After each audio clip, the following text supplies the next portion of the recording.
Okay, right.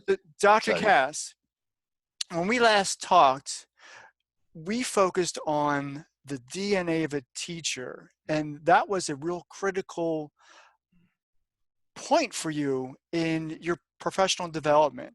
Can you speak more directly to what you think the DNA of a teacher is? Good. Okay, thank you for the question. When I started as a junior teacher, I always asked myself, what am I doing? What is the work of a teacher? And I was afraid someone would ask me, what is your job profile? And I then had to explain to them that my job profile is to read from a textbook and share the knowledge that I gained there to my learners who are literate learners, which is totally unproductive and your return on investment is very, very low. During 2012, I realized the DNA of a great teacher. And I realized that a great teacher, for a great teacher, it is not about the teacher, it is about the learner. Once I would then understand what is learning, I could then teach. I then realized that teaching is not about me. Teaching is about the learner or the student.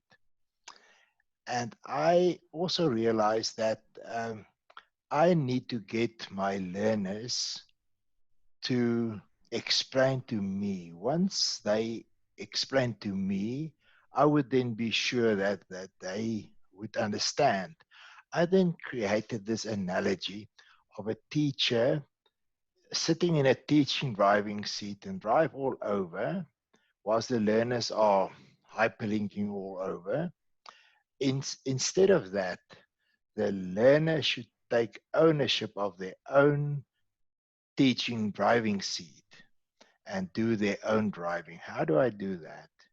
I do that by means of two critically important elements. First, I need to understand what is the inner speech of my student. I can't depart when teaching from where I am. I need to depart from where they are.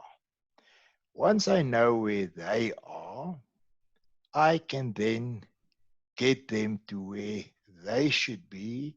I hold the key of the curriculum, which means that I will empower them by means of a set of scaffolds, gradually taking them from where they are to where they need to be.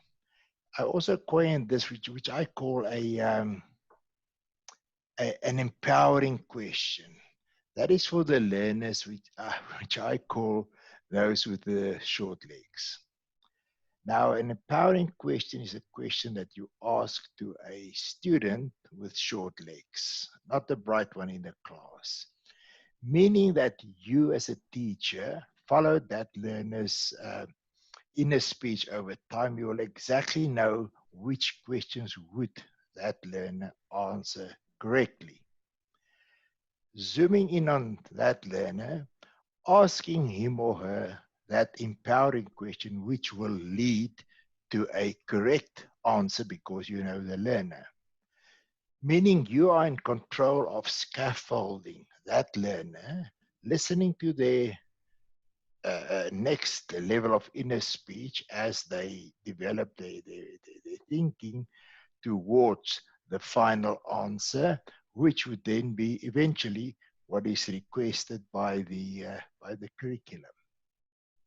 Well, Dr. Cas, I do appreciate that. Thank you very much.